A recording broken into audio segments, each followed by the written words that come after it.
Sabi kasi ng Malacanang, in the light of the Iranian war and the emergency na hindi emergency at yung crisis na hindi crisis, ay ine-explore nila yung joint exploration ng West Philippine Sea.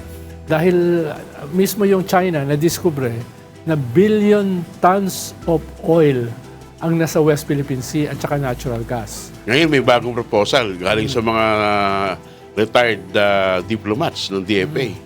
No? Ang sinasabi, they're proposing a joint venture sa Reed Bank mismo. O 60-40 pero meron silang formula para pumasok in China. 60-40 in favor of the Philippines. Oo, pero This sounds very familiar dun sa... Kaya ko, Hindi ko. Oh, yung ginawa ni Teddy Boy Locsin. hindi niya ginawa. Ni Cayetano. Kay Cayetano nagsimula yon. Pero Teddy Boy yung... Si Teddy Boy yung foreign minister na naglabas nung yung nagsimula yon 60-40. ng foreign minister si Cayetano. Cayetano. Oo. Pero the draft was during Teddy Boy. Naalala ko yan. At pinatay ni Teddy Boy yun. Teddy Boy. Oh. Pero Pinatay nun. pero itong formulang ex-diplomat, sila Yabes, no, sila Bataklan, meron silang wonderful idea na meron daw 20% na non-voting stock. Ito pupunta yun. Parang non-voting stock. Teka, kung 60-40, 60-40. Ano yung 20? Saan galing yung 20? Kaya nga, sabi ko saan galing yung 20? naging 120 na yun. Kaya nga, Yan, yung sabi ko sa kanya. non-voting. Saan nga kukunin yun? Doon sa 60 Non-voting. o doon sa 40? Non-voting daw, yung 20. Kanino nga manggagaling yung Hindi 20? ko alam. Malamang di doon ba sa naman? 60. Kasi Dahil hindi naman papayag yung China, 40 na nga sila. Plus Babawasan 20 pa pa. lang. So pag galing sa 60, 40-40 yun. Tapos 20 40. non-voting. Non-voting.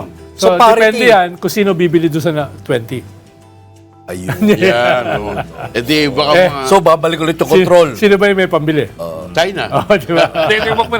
You're getting ahead of the horse eh. Balikan natin, bakit sumablay yung nauna? Eh, kasi hindi pumapayag. Hindi papayag ang Pilipinas na tayo yung minority.